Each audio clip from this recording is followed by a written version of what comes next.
Hello. Today we're going to talk about digestion issues. I've been thinking this for a long time. I think it's really important to be frank about this discussion because I think people really struggle. And we tend, when it comes to digestion, elimination issues, we tend not to talk about it. We're too embarrassed. And that probably adds to the stress of it all. I will share personal information. I ended up with surgery on my colon back in 2000. This was for diverticulitis. It was an elective surgery and it was a good situation. So prior to that, I thought I had never thought about digestion. Just, could eat anything, never really thought about it. But then prior to that, I looked back and realized I had a duodenal ulcer in high school. I was going through a huge stressful event, what I would consider physical abuse, trying to launch and trying to be separate from my family. And then also, I did become a Christian, which was great. But I ended up with, you know, not the most support, we'll say, from home. So if I look at things, I do think that at times I would put stress in my gut. And I've worked with people for many, many, many years on this. And I thought, why am I not putting this in a video? So here we are. We're going to talk about that today. So let's talk about some basics. One is that serotonin, we've heard a lot about serotonin. We think, oh, it's in the brain, but it's actually in the gut. Yeah, 80% of our serotonin is actually in the gut. The gut also is considered now the enteric brain. So it's kind of like the third brain. The first brain we think of as up here, and then our hearts. Our heart has neurons, it has memory, and so does our gut. I mean, it's protective, it helps us to stay away from dangerous foods and situations. Some of this is so obvious, it's self-evident, but how many of us have felt not good in our gut? We say, I don't feel good about this, or we feel really, really embarrassed, or we really feel ashamed. Where do we feel it? Do I feel it in my head? Do I feel it in my shoulder? No, in my heart, I might, but I feel it in my gut. So the gut is kind of the source of a lot of feeling. For those that have a Christian approach to life, you know, the our insides are linked with various emotions. Like it says, God tries the heart and reigns. Think renal function, and reigns is relating to our emotions. And telling about bowels of mercy, which sounds funny, but the idea of holding on to things could be linked to a constipation. And when things are flowing outward, letting go, our physiology follows that. Sigmund Freud, who I don't necessarily jump up and down about, but he did bring up the first idea of having anal retentive personality, the person that's holding on to things, that's more prone to OCD. And we never hear of the anal expulsive. It sounds kind of graphic, but this is going to be a frank discussion. Those are the person who's gregarious, that let everything out. They don't really filter. They're just very happy. They're not emotionally constipated. They let everything out. So I think principle one, it's important to acknowledge that our physiology will be affected by our spirit, what's going on spiritually and emotionally and mentally. Okay. And even what's happening in our gut or physical can affect our brain, our minds, and our hearts and spiritual things too.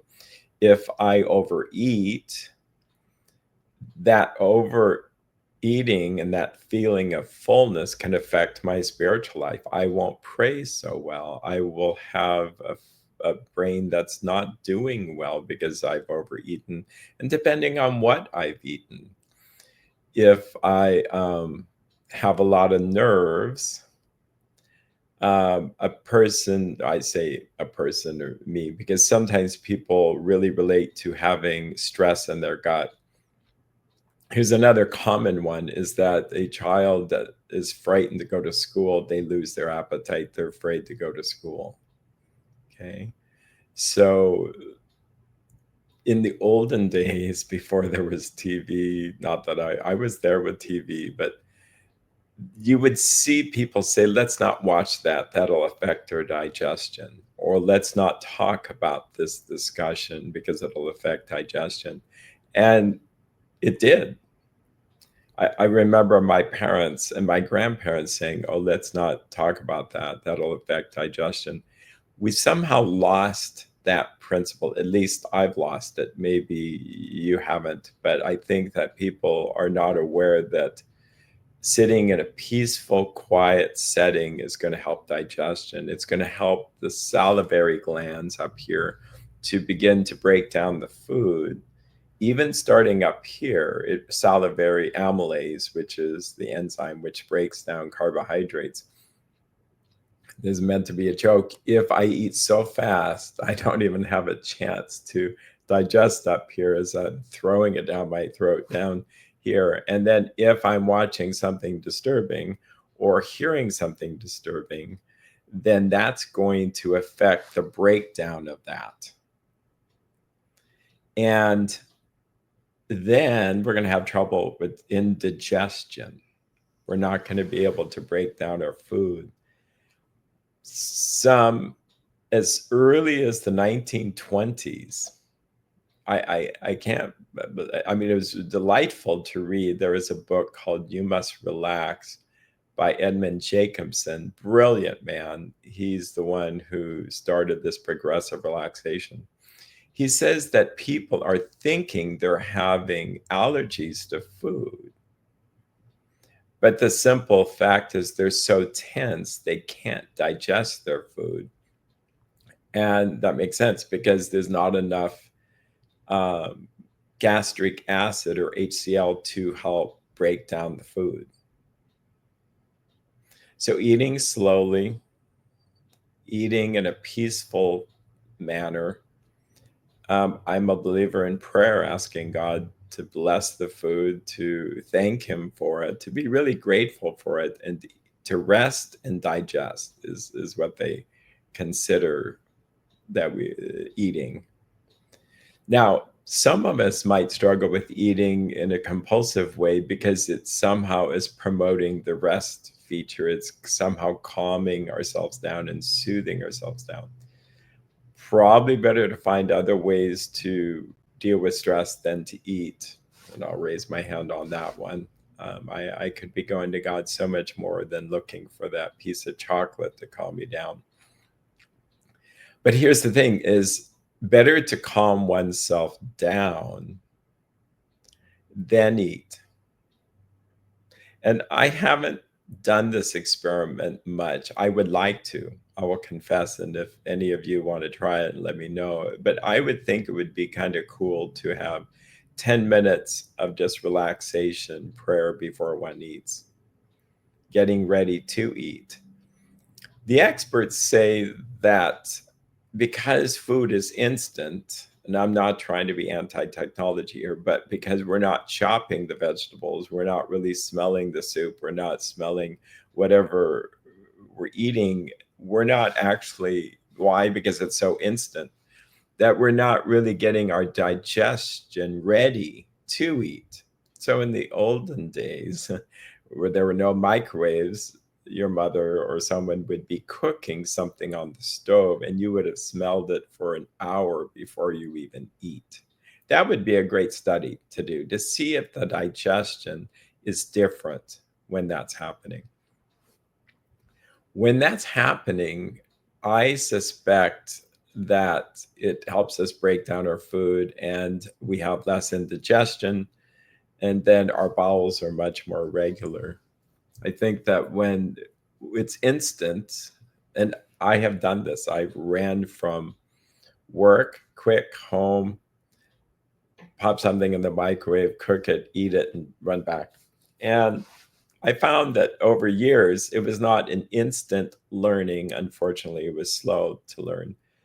That I realized I wasn't feeling well. I was getting a lot of gas and a lot of discomfort.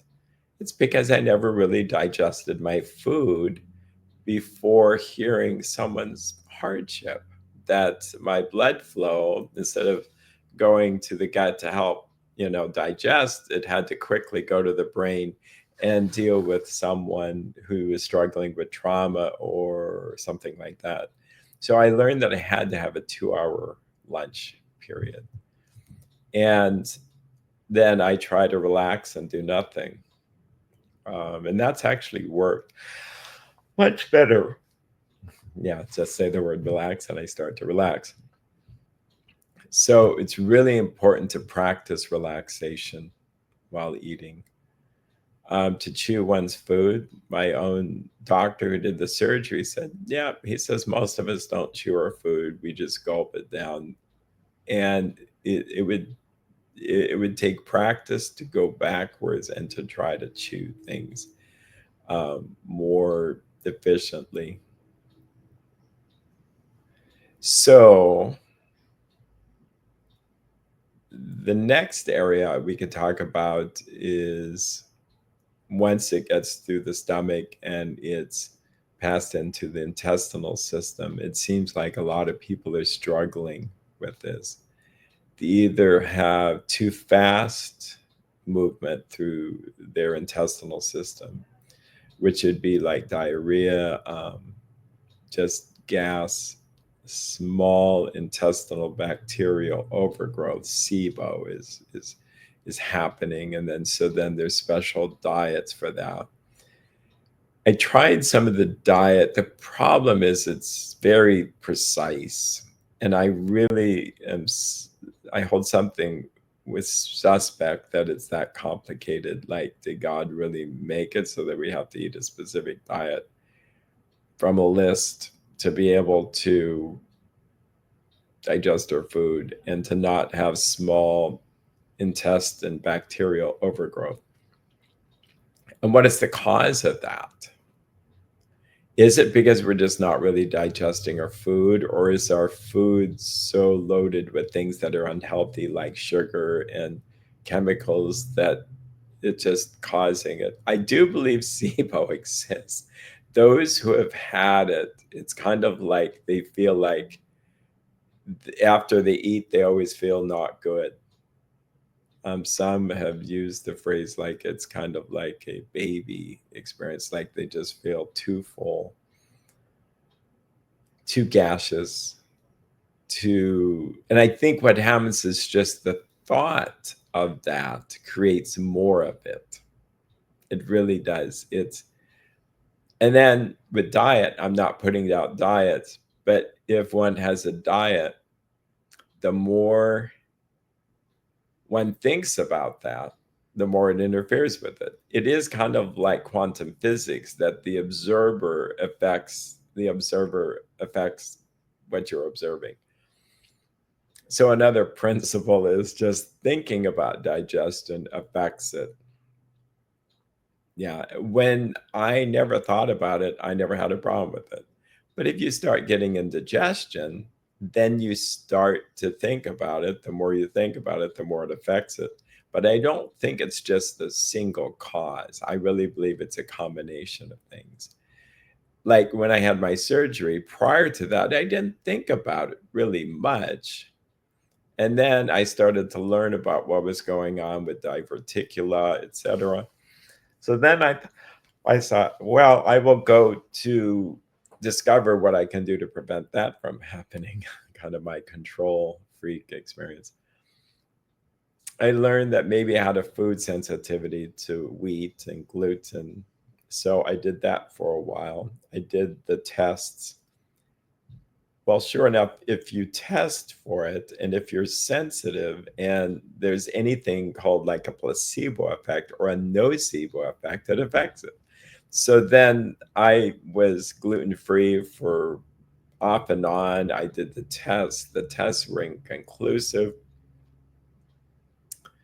And there would be certain foods that if I thought about them, I would feel more sick, I guess.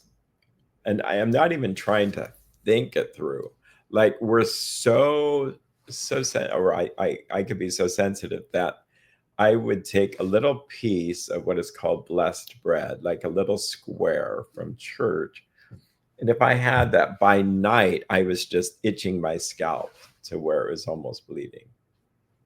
Go figure. Now I'm fine. I could eat blessed bread. I could eat, so what happened? I think that the mind body experience is very powerful. And if I see that gluten is something I need to be afraid of, then of course I won't digest it. Of course I'll get some problems. Now, does this mean I should eat a ton of gluten? Probably not. Um, I don't think gluten is the problem. I think that it's a combination of that and maybe chemicals and pesticides. An article came out showing, you know, wheat that was going to be buried, covered in Roundup. Well, of course, that's going to make us nervous about eating it. And I do think pesticides, unintended consequences, maybe the idea was pure intentioned, but that if you have wheat that's affected by a bunch of insects and funguses and stuff, why not? But to genetically alter it so that it just makes it more resistant. And then the thought that maybe it has a built-in pesticide in it. Well, then why would that not disrupt my healthy gut biome? See, that's an interesting thing. Like, my question is, why are a lot of people getting gut issues? Yeah, we didn't have this much gut issues in the past. What's changed? Well, we all are watching a little screen. We're more stressed out. The foods, we have so much more obsession with food this day because we have more availability. We can pick a number of alternative foods. And we have the information coming through the internet, which I realize that's what I'm doing here, but information that could scare us or give us more information. And then we are more likely to think about it. Like here, and just being honest with the internet, I'll see a pop up that says, will this fruit cause liver problems?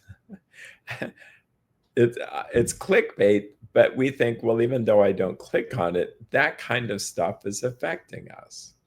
Avocados are good, avocados are bad. Like we're being obsessed with it to the point where I think it's making us more attached to food. There are monks and nuns and saints that just ate the food, made a cross over it. Even it had radiation from it, from Chernobyl. The radioactive disasters, and they were blessed. There is something I think important about having food blessed. I think it's just really important, that it affects it and it makes it. I also think that when making food, to pray while making it affects that food versus screaming and yelling and being mad and cursing. That I think affects the food. It's just my belief. The same thing with digestion. If we're in a peaceful, surrounding, happy place to eat, we're going to be better. If I'm not in that place, it's going to affect it. If I'm afraid to eat for how I'll feel, then that affects it. Our thoughts determine our lives is a great book by about Elder Thaddeus. For those interested, I'll put a link in the description. It's an Orthodox Christian book, but it's really profound about how our thinking really affects our emotional state and spiritual state. But I now use the phrase, our thoughts determine our digestion. Our thoughts determine whether we're anxious or not. Our thoughts determine our marriage state. Our thoughts determine how our children turn out. It's really important to have a positive disposition. It's really important to feel loved and feel appreciated, and to thank people and to thank God for the food, but to thank the people that made that. It just, yeah, it's really important. In my own journey, I thought for a while that dairy and gluten and things like that, I would go visit my family of origin and I could get sick within half an hour. And I thought, well, it's the butter, which they so wanted to please me in terms of I'm a vegetarian. And, you know, they were, it would be nice vegetables and it tasted good, but I would kind of get sick. Later, from a mind body point of view, I learned that I created my own indigestion or digestion issues by thinking, oh no, it's the butter, but also maybe the stress of being there with family. And I love family, but most people can relate that maybe at times it's stressful going to one's family of origin and then having a meal together. And so now that I've worked on that in other means, I could sit down and have an ice cream cone if I needed to, and I'd be fine. And it's like, wow, I really believe in the nocebo effect. The nocebo effect, we could do a video on that all by itself. But basically, if we look at the placebo effect, it's a very strong effect. I believe that placebo was a derivative of the Russian word to please. Okay. It might relate to say thank you, but it was this idea that the patient was going to please the doctor by making it work, whether the drug worked or not. But if we set that aside and look at what's going on, the person who believes that something positive is going to happen physiologically from a medication, a procedure, a surgery, it's really, really high. Like for psychology, any kind of medication that helps the mind, 76% placebo effect. It means for a medication to really be proven to be working, it has to be better than that. And how do they try to do this? Well, double blind studies, meaning the person who's taking the medicine doesn't know whether they're getting the real medicine or this fake medicine. It has to look exactly like the other one. Double blind means that the person who's giving me the medicine has to not even be aware of whether it's the real medicine or not. Why is this important? Because it's so subtle. This effect is so strong that, say, like the nurse is saying, here's your pill. I would, if she or he knows that this is the real one, they may try to not put on any face, but it's that powerful that it'll have a positive effect. So double blind means no one knows whether it's the real or the fake. So placebo, we tend, our minds, and I'm not trying to be critical, but our minds are so intent on, well, we need to see if this drug or procedure works, and we have to deal with the placebo over here. Why not? Let's study what's going on over here. And it's not like there hasn't been some studies or some psychologists or immunologists, neuroimmunologists that are looking at what's going on. But we've got to look at what is the mechanism that helps people feel better just by the medicine. And maybe we're built that way. Maybe in our fallen state of sickness, we so long for healing that we have that hope that this will help us.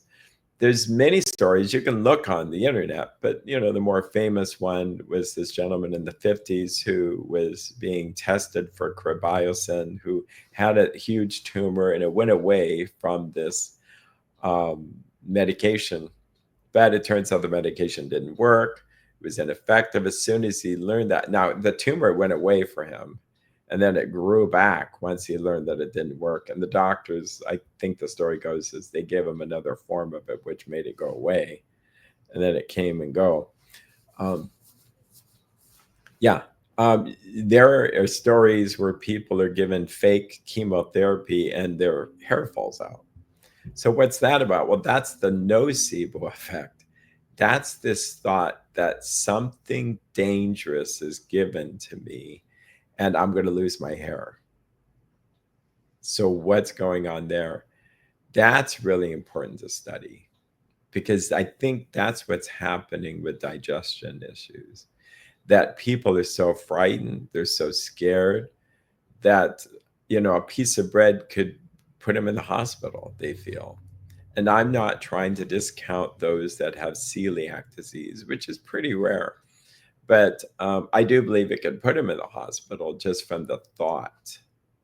And some people are more sensitive. I can relate to that. And so just the medication, I can feel the effects now, the side effects now. And then some are so hardy and robust, they could take a medication. It turns out they took 5 times the amount through an accident from a doctor, and they're fine. I remember one time the pharmacist gave 5 times the amount. There was something wrong with the potency of an antibiotic, and our poor child was really, really sick. We thought, what do we do? Well, we just lived through it, and the person seems fine now. But you can see the fear from parents being radiated to a child. So, and I see this, that the over attentive parent who's controlling of digestion, and then the more they control it, the more the child fears, and the more they fear, the more they have problems with digestion. Okay, let's switch gears. Let's talk about control issues. I see it on both ends. I'm being kind of funny. The parent who's trying to make that child eat as if the child's hunger wouldn't naturally cause them to eat when they need to. I also see the parent who's really trying to help that child use the toilet, and the more they do that, the more it becomes a power struggle and a control thing. And I've worked with children who hadn't had a bowel movement in 21 days. Actually, I didn't even work with the child. This is a fun fact, that I worked with the parents for other reasons. And then they said, oh, yeah, my son has this issue. And I listened, and he's 7 years old. And this is many years ago. And I won't go into the details so as to break confidentiality. But they had tried fiber crackers, they tried this and that. He would have to go to the hospital, Children's Hospital, to be cleaned out. That had to have been kind of a frightening experience for him, kind of a control approach.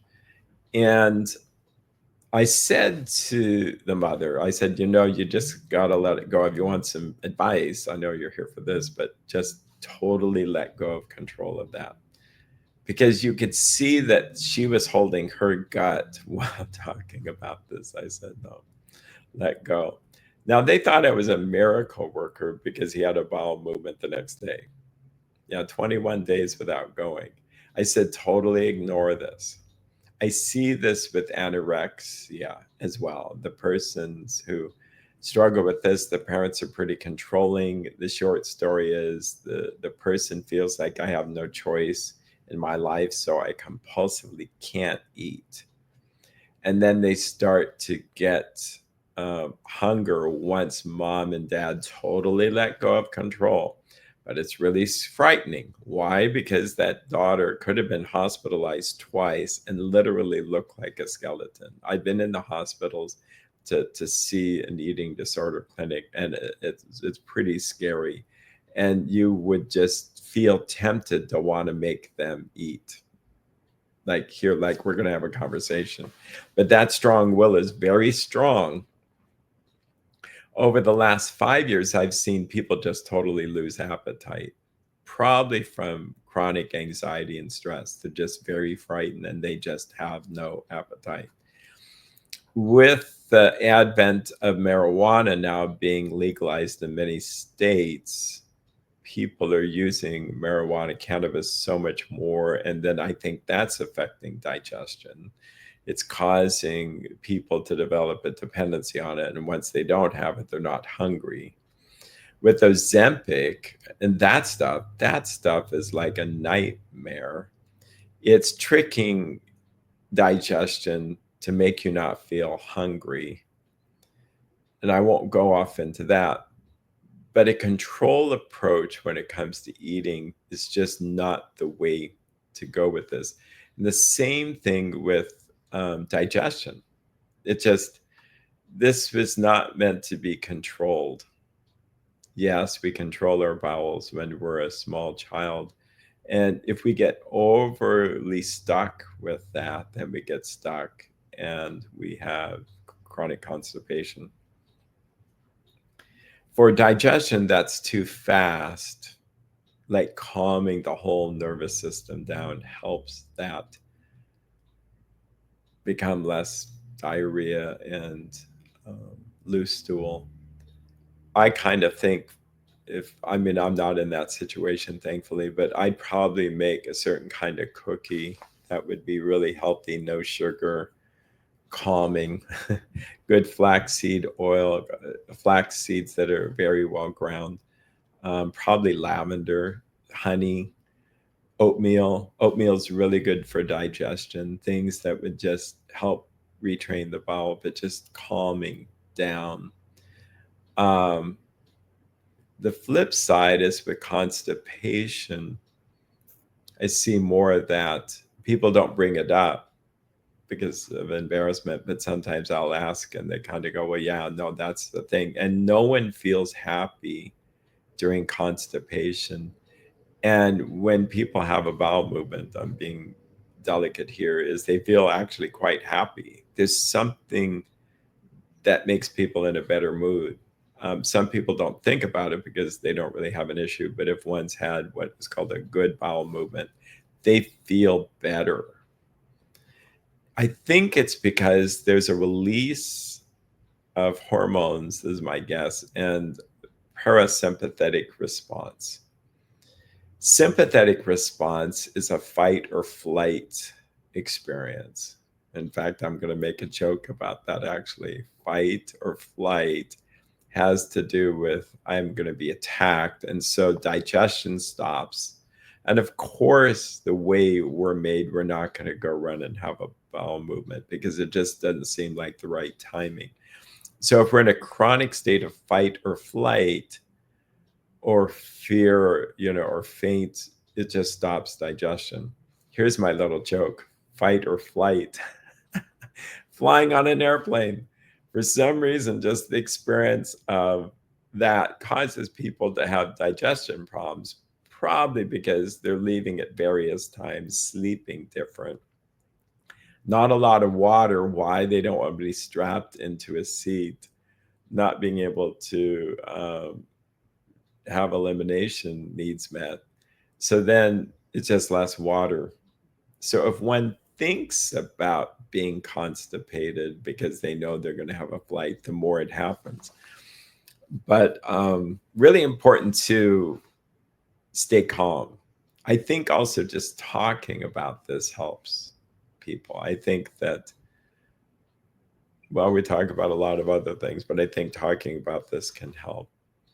I've seen it where people who do neurofeedback, lots of situations with this EEG biofeedback of the brain, it affects digestion. If they had the I can't eat experience, like they're just not hungry, they start eating after sometimes 3 sessions. If someone is having constipation issues, often they just let go of control. Automatically they go, wow, this is great. Other people that have too fast the digestion, diarrhea, irritable bowel, what is it, indigestion. When they're nervous, it calms it down. And that's one of the questions. So this is more setting the stage of what the problems look like and how it's so interconnected with our emotions, with our fears, our anxieties. Yeah, so I'm going to make another video soon here, more about what to do to promote good digestion, good emotional health, good elimination. And what I hope this is helpful to you. You take care, you stay safe in that rough world out there.